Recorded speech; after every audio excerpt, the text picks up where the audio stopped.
C'est vrai que Camet est un modèle assez original, au sens où il a été créé aux marges et en parallèle d'un grand groupe et financé par un grand groupe qui est le groupe AXA. Et en même temps, c'est un modèle relativement indépendant d'AXA, dont la mission est d'initialiser, d'incuber, de lancer et de scaler des modèles innovants dans l'assurance et la protection des biens et des personnes.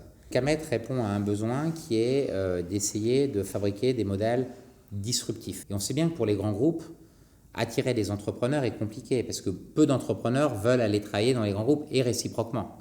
Donc quelque part, ce modèle avait aussi pour objectif de créer le réceptacle, l'environnement qui allait essayer de concilier le meilleur des deux mondes. Le modèle Camet est un modèle où, encore une fois, notre finalité, donc c'est une start-up qui fabrique des start-up. Et notre finalité, en fait, pour ce faire, on a besoin de deux choses pour faire une start-up. On a besoin d'idées, on a besoin de personnes capables de développer ces idées. Donc on a un processus ou une série de processus qui nous servent à originer des idées.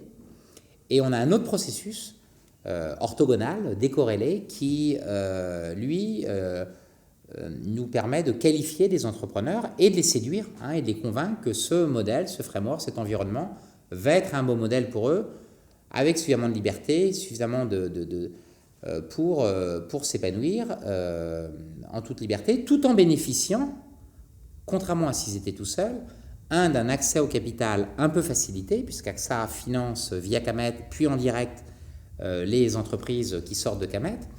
Mais par-delà le capital, toute la puissance, tous les actifs, je dirais, les clients, les distributeurs, la marque, etc. d'AXA, peut être mis au service de ces nouvelles entreprises. Il n'y a pas un collaborateur dans les 200 000 collaborateurs d'AXA aujourd'hui qui n'a pas dans sa feuille de route d'utiliser les nouvelles technologies au sens large pour résoudre des petits pépins, des frictions, des insatisfactions, des frottements qui peuvent exister quand on souscrit une police, quand on a un sinistre, quand on a un problème, quand je ne sais pas quoi. Nous, ce qu'on essaie de faire, c'est de regarder les pain points plus gros, à plus grosse maille, des frictions un peu plus lourdes, donc des problèmes qui sont un peu plus compliqués et parfois qui ne sont pas adressés du tout. Voilà.